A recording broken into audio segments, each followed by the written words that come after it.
Buenos días, queridos hermanos, Dios les bendiga. Feliz sábado para todos. En este momento los saluda su hermano en Cristo, Flavio Martínez Rodríguez.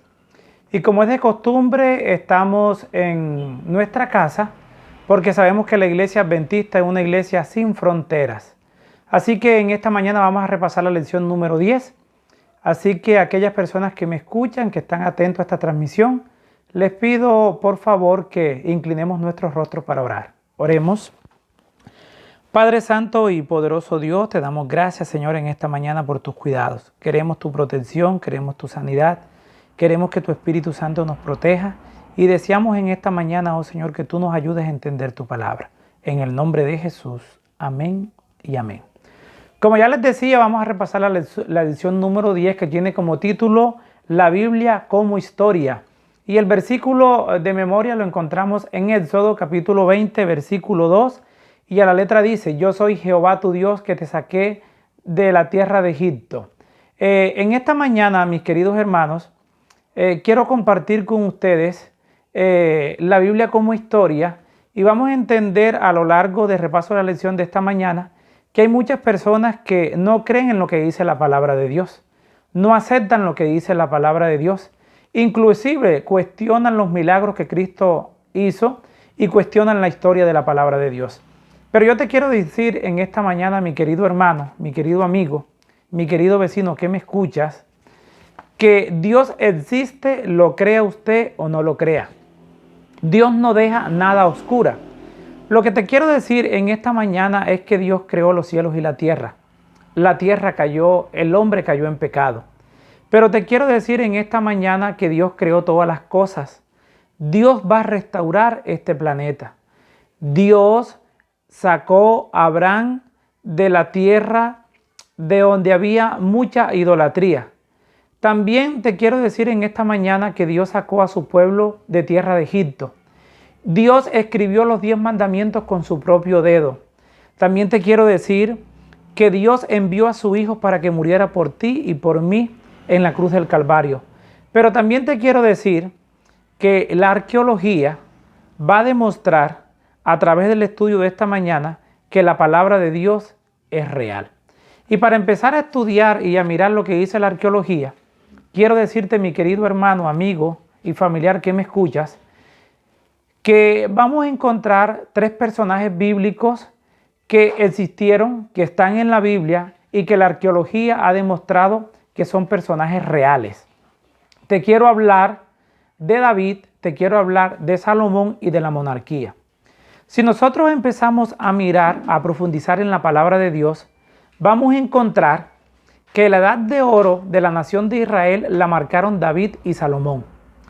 Pero también hay algunas personas que critican la palabra de Dios y ellos dicen que David no existió. Y si David no existió, tendríamos que reescribir la historia de la nación judía o de la nación de Israel. ¿Por qué teníamos que reescribirla? Porque si David no existió, entonces tampoco existió Jerusalén. Si David no existió, no existiría el templo de los judíos, porque fue su hijo Salomón quien lo construyó. Si David no existió, tampoco existe esa historia fantástica o una historia maravillosa donde David vence a Goliat. Pero yo te quiero decir en esta mañana que Apocalipsis 22:16 dice que Jesús viene de la descendencia de David. Por consiguiente, David es un personaje real que existió como hijo de Isaí. Cuando nosotros buscamos en la palabra de Dios, Primera de Samuel, capítulo 17, vamos a encontrar una historia maravillosa que le gusta a todos los niños. Es la historia de David y Goliat. Y en esa historia de David y Goliat vamos a encontrar 2 pueblos que se encuentran en batalla, 2 pueblos que riñen, que son el pueblo de Israel y son los filisteos. Pero cuando nosotros empezamos a profundizar en esta historia, vamos a encontrar que del lado de los filisteos hay un paladín, hay un gigante que se llama Goliat, que desafía al pueblo de Israel durante 40 días. Y cada vez que nosotros profundizamos en la historia vamos a entender que no había un contendor del pueblo de Israel hasta que llegó David. ¿Por qué aparece David en la historia? Muchas personas que le han leído la palabra de Dios lo van a entender, pero solamente quiero tocar un punto. David aparece en escena porque el que aparece como rey es Saúl, pero ya David había sido ungido por el profeta Samuel y no había tomado su trono porque el rey Saúl era un rey egoísta y un rey que no quería perder su trono. Pero ese no es el tema de esta mañana. El tema de esta mañana es que esa batalla se vio enfrentada en estos dos ejércitos y una batalla real. ¿Por qué una batalla real? Porque los arqueólogos han hecho unos hallazgos y hoy ese lugar que se encuentra en parte de territorio de Israel se llama Kirbet Keiyafa. ¿Qué encontraron los arqueólogos aquí? Los arqueólogos encontraron un punto muy importante que se encuentra en el versículo 52 del capítulo 17. Primera de Samuel, capítulo 17, versículo 52, dice la palabra de Dios. Entonces se levantaron los de Israel y los de Judá. Dieron grita y siguieron a los filisteos hasta llegar al valle y hasta las puertas de Crón. Y los filisteos cayeron heridos por el camino de Saraín hasta Gat y Ecrón. Esa palabra Saraín en hebreo significa dos puertas. Y como ustedes saben, las ciudades antes que eran fortificadas tenían una sola puerta, pero esta ciudad tenía dos puertas. Los arqueólogos han hecho un hallazgo y han podido determinar que este lugar donde se enfrentaron estos dos ejércitos es un lugar real. En donde podemos encontrar los puntos específicos, los podemos encontrar en todas las historias y en 1 de Samuel capítulo 17 versículo 1 al 3. También los arqueólogos han encontrado otros escritos que es el nombre de un hijo de Saúl que se llamó Esbaal. Este Esbaal aparece en 1 de Crónicas capítulo 9 versículo 39. Pero también podemos seguir descubriendo algunos hallazgos que encontraron los arqueólogos, y es que el rey Hazael de Damasco, quien confrontó a un familiar de la dinastía de David. Así que te quiero decir en esta mañana que David es un personaje real. Los arqueólogos también han seguido investigando y vamos a mencionar hoy en este momento tres personajes principales. Vamos a hablar de Isaías, Ezequías y Senaquerib. Isaías era profeta de Dios, Ezequías era el rey de Judá y Senaquerib era el rey de Asiria. Cuando nosotros leemos Isaías, capítulo 36, versículo 1 al 3, Isaías, capítulo 36, versículo 1 al 3, vamos a encontrar lo siguiente. En el año 14 del rey Ezequías, Senaquerib, rey de Asiria, subió contra todas las ciudades fortificadas de Judá y las tomó. Y el rey de Asiria envió al jefe mayor con un gran ejército desde Laquis a Jerusalén contra el rey Ezequías. Y acampó junto al acueducto del estanque de arriba, en el camino de la heredad del lavador. Entonces salieron a él Eliaquín, hijo del mayordomo Hilcías, el escriba Senna y el canciller Joá, hijo de Asaf. ¿Qué te quiero decir en esta mañana con estos tres versículos que hemos leído? Que aproximadamente en el año 701 a.C., así como dice allí en lo que acabo de leer en la escritura, el rey Senaquerib, que era el rey de Asiria, dice la historia, y lo que dice la Biblia lo podemos corroborar a través de la historia, que el rey Senaquerib salió y él mismo dice en sus escritos que se encontraron en la ciudad de Nínive. Él manifestó y dejó escrito en algunas paredes y algunos muros que él se levantó contra todas aquellas ciudades o pueblos que estaban fortificadas y él las sitió y las conquistó. Pero también tenemos que entender algo muy importante, es que todas estas 46 ciudades que él conquistó y sitió, podemos encontrar un punto muy específico, que la región de Laquis fue destruida por completo.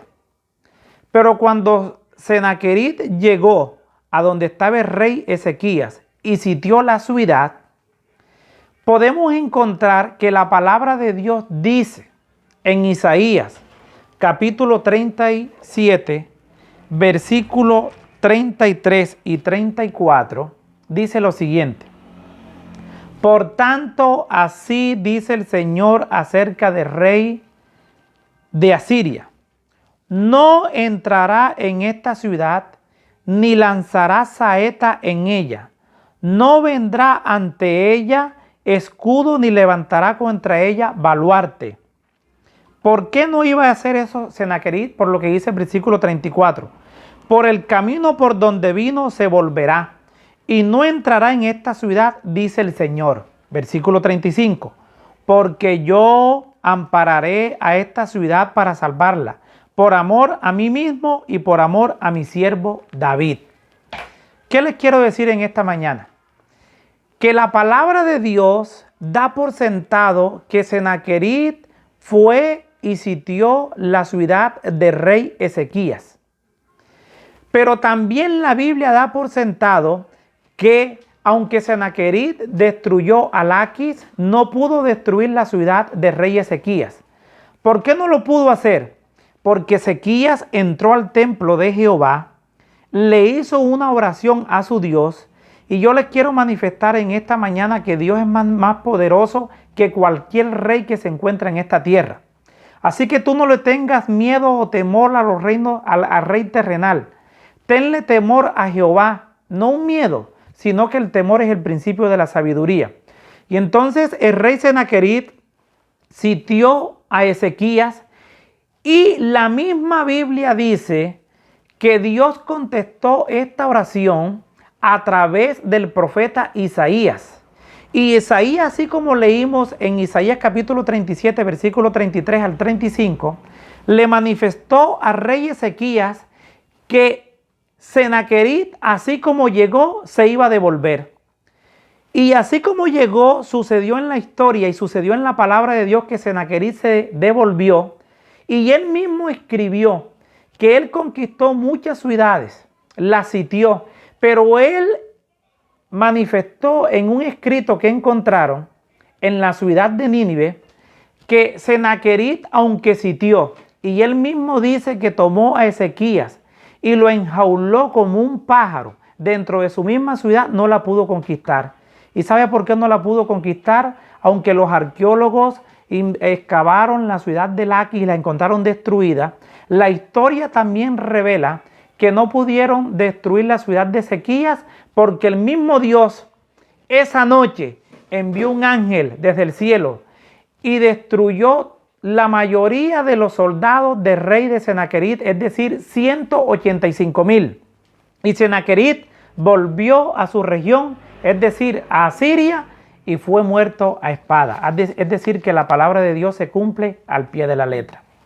Vamos a encontrar también Daniel, Nabucodonosor y Babilonia.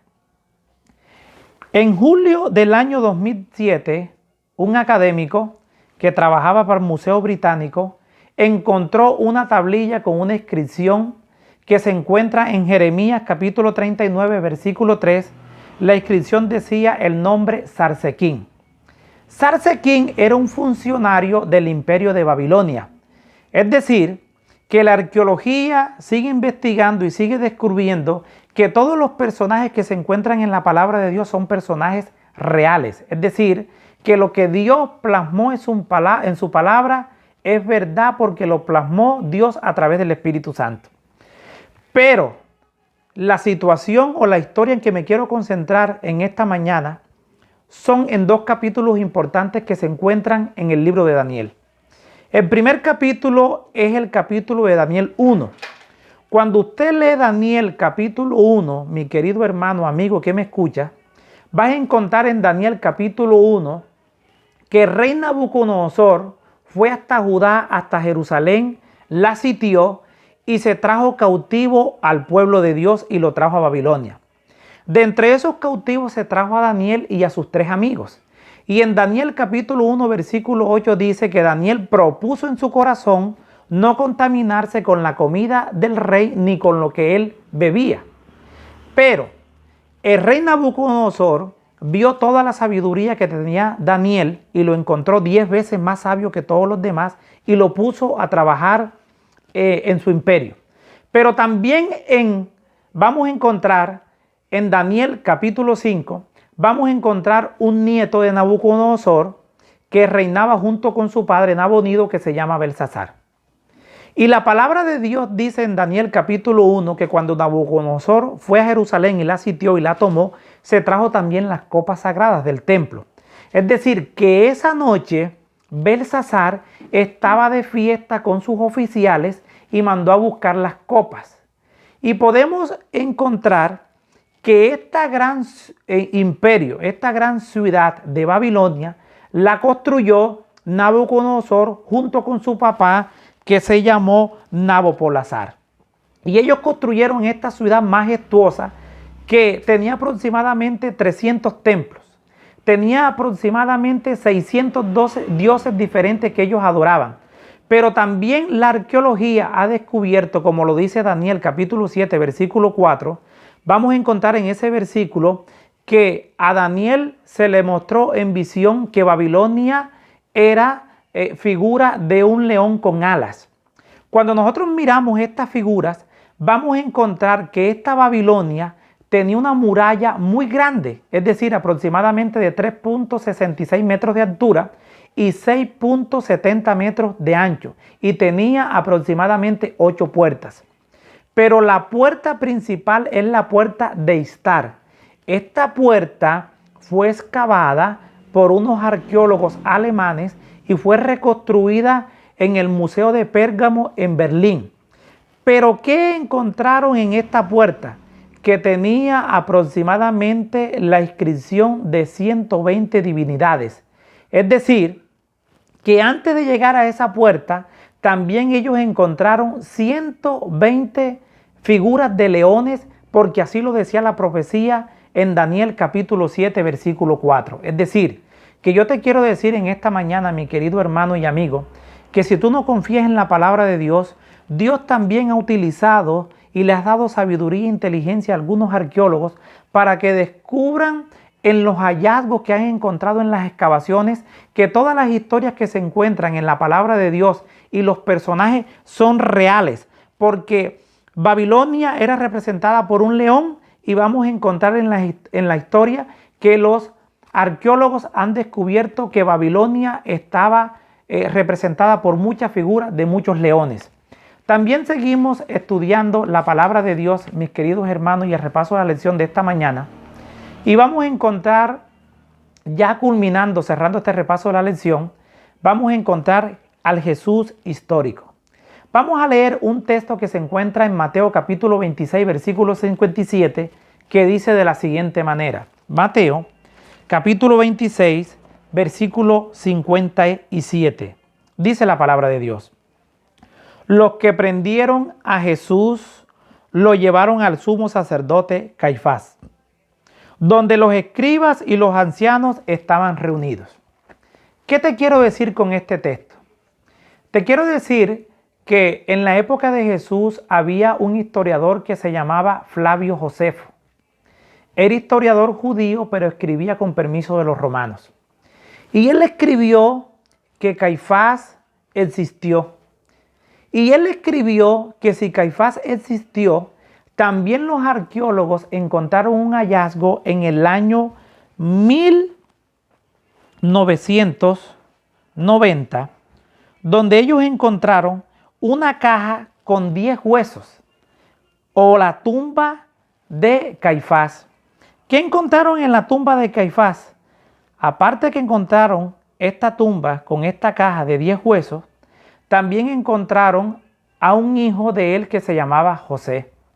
Pero también podemos encontrar que en el año 1961 encontraron en la inscripción de una piedra, encontraron el nombre de Poncio Pilato.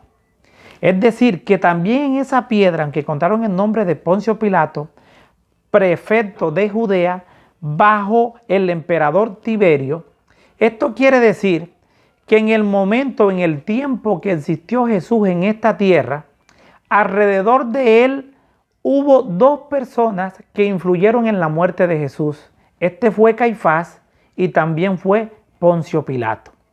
Pero te quiero hablar un poquito de la nación judía. La nación judía da testimonio que Jesús es real. ¿Por qué da testimonio de que Jesús es real? Primero, porque la misma Biblia muestra que Jesús venía de la simiente de David y David venía del linaje de Abraham. Pero también podemos encontrar que Caifás pertenecía a los saduceos. Caifás era el sumo sacerdote. Caifás veía a Cristo Jesús como una amenaza. Lo veía como una amenaza porque lo veía como un rival. Él quería que Jesús le mostrara sus milagros, porque Jesús enseñaba y el pueblo se iba tras de él. Pero también podemos encontrar que Caifás, siendo influenciado por un espíritu satánico, acusó a Jesús de blasfemo y lo pudo llevar a la muerte. También podemos encontrar que este Poncio Pilato, que trabajaba en Judea al servicio de los romanos, podemos mirar también de él que cuando el pueblo quiso decir que liberaran a Jesús, el pueblo a lo contrario lo que dijo fue que soltaran a Barrabás y crucificaran a Jesús. Y Poncio Pilato no hizo nada, sino que lo que hizo fue lavarse las manos. Pero también vamos a encontrar un historiador que se llamó Tácito. Este Tácito también habla que Cristo Jesús fue muerto por Poncio Pilato. Pero también vamos a encontrar un gobernador de Roma que se llamó Plinio el Joven, que le escribió a un emperador llamado Trajano de su época y le dijo que qué podía hacer con respecto a algunos cristianos. Y este Plinio Joven le escribió a Trajano las siguientes palabras: yo veo en estos cristianos que se reúnen en un día determinado muy temprano a cantarle música o cantos como a un dios. Esto no es otra cosa, mis hermanos, que los cristianos de la época primitiva o de la iglesia primitiva, donde estos cristianos adoraban única y exclusivamente a Dios y no lo podían hacer muy abiertamente por la persecución del Imperio Romano. Pero también te quiero decir que todo lo que dicen los historiadores, tanto Flavio Josefo como Tácito, y lo dice este gobernador Plinio el Joven, se encuentra en la palabra de Dios. Así que la historia corrobora que todo lo que dice la palabra de Dios es cierto. Pero lo importante de todo esto, mis hermanos y queridos amigos, no es que tú tengas que confiar en la palabra de Dios por lo que dice la arqueología o por lo que pueda comprobar la ciencia. Yo te quiero decir en esta mañana que tú tienes que creer en la palabra de Dios por un don maravilloso que Dios ha puesto en nuestras vidas y que nos ha regalado, y es el don de la fe. La fe consiste en creer en Dios y en pensar que Dios quiere lo mejor para nosotros. Y el mismo Cristo Jesús te invita en esta mañana a que tú no sigas tus propios caminos, sino que sigas el camino de Él que te lleva a la vida eterna. Pero también te quiero manifestar en esta mañana que a lo largo de lo que dice la palabra de Dios, vamos a encontrar algunos personajes que siguieron a Jesús con una fe viva, pero no se recibieron los beneficios que ellos esperaban o de la forma que ellos pensaban. Por ejemplo, te puedo mostrar el ejemplo de Daniel. Tenía una fe viva, seguía al Señor al 100% y fue echado en el foso de los leones. Si te puedo mostrar la historia de Pedro, dice la historia que fue crucificado con la cabeza hacia abajo. Si te puedo mostrar la historia de Juan, te puedo decir que fue exiliado a una isla, la isla de Patmos. Si te hablo de Pablo, te puedo decir que Pablo fue decapitado. Es decir, que la fe consiste en seguir a Dios porque nos va a llevar a sendas seguras. Pero te quiero decir en esta mañana que aquellos personajes que siguieron a Cristo no adquirieron los beneficios que ellos esperaban, tuvieron que sufrir. Pero también te quiero demostrar en esta mañana que la palabra de Dios muestra en Hebreos capítulo 11 una serie de personajes que son testigos o son testimonios vivos para aquellas personas que quieren seguir a Cristo Jesús por fe. Y te voy a mencionar algunos de ellos. Si quieres te lees el capítulo en Hebreos capítulo 11. Te voy a mencionar a Enoc. Enoc tenía tanta fe que fue trasladado al cielo sin conocer la muerte porque caminó con Dios. Te voy a hablar de Noé. Noé le dijo al mismo Dios que venía un diluvio. Y Noé creyó que venía un diluvio cuando él sabía que en esa época no llovía. Pero él empezó a construir el templo porque quien se lo había dicho era el mismo Dios.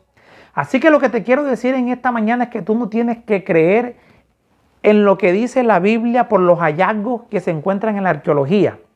Yo te quiero decir en esta mañana que tú crees en la palabra de Dios, primero porque crees por fe que Dios existe y que Dios es real. Y Noé creyó en Dios y construyó un arca porque él le creyó a Dios que iba a llover. Y en ese momento no llovía, es decir, que no habían inundaciones. No, los ríos no se salían de sus cauces. Pero también te quiero hablar de Abraham. Abraham vivía muy cómodo en su ciudad y Dios lo llamó y le dijo: Abraham, sal de tu tierra y de tu parentela a la tierra que yo te mostraré. Yo te quiero decir en esta mañana, mi querido hermano, que Abraham salió sin saber a dónde iba, porque confiaba en Dios. Te quiero hablar de Sara. Sara ya era una mujer avanzada en edad, pero Sara creyó que Dios le podía dar un hijo aunque estuviera fuera de tiempo. Te quiero hablar también de José. José fue un personaje que vivió en Egipto. Sufrió también penalidades, así como te decía hace un momento, que no todos los que fueron llamados a seguir la fe de Dios le esperaron los mejores beneficios, pero José creyó que Dios podía libertar a su pueblo. Te quiero hablar de Moisés. Me gusta este personaje que habla en Hebreos 11, porque Moisés prefirió ser maltratado juntamente con su pueblo antes que confiar o aceptar los deleites temporales de esta nación o de la tierra. Es decir, que Moisés estaba catalogado a ser el próximo rey de Egipto, pero mejor prefirió ser un siervo de Dios y ser un pastor de ovejas. También te quiero hablar de Rat. Rat era una mujer ramera, una mujer prostituta. Y llegaron unos espías a su casa y ella quiso confiar en la palabra, en el mensaje que venía de ellos a través de Dios. Y te quiero decir en esta mañana que por su fe, Rahat se salvó. Y también te quiero decir que Rahat pertenece o viene de allí la simiente de Jesús. Y te quiero hablar de Sansón. Sansón, aunque se equivocó y cometió errores, también tenía fe. Y un día, cuando estaba en el templo de los filisteos que lo querían destruir, que ya no veía, le pidió a Dios y Dios le devolvió esa fuerza y pudo destruir a los filisteos ese día. Yo te quiero invitar, mi querido hermano, mi querido amigo, en esta mañana, que esas personas sirvieron de testimonio para todas aquellas personas que se van a salvar. Pero tal vez tú seas el centro de atención para las personas que viven a tu alrededor. Así que la invitación que te hago en esta mañana es que no demores más y aceptes a Cristo Jesús por fe. Porque tal vez alrededor tuyo hay muchas personas que quieren seguir a Cristo Jesús. La única invitación que te hago es que lo sigas por fe, creyendo que Dios es real y que Dios existe. Y Dios va a hacer una transformación grande en tu vida, el cual te va a dar el poder del Espíritu Santo para que tú sigas a Jesús por la eternidad. Quiero invitarte en esta mañana que terminemos con una oración. Oremos. Padre Santo y poderoso Dios, te damos gracias, Señor, en esta mañana por tus cuidados. Queremos pedirte, Señor, que nos perdones, que nos ayudes a hacer tu voluntad. Que tú bendigas, Señor, al planeta Tierra, que sanes a los enfermos y que bendigas a cada persona que me escuchó en esta mañana. En el nombre de Jesús. Amén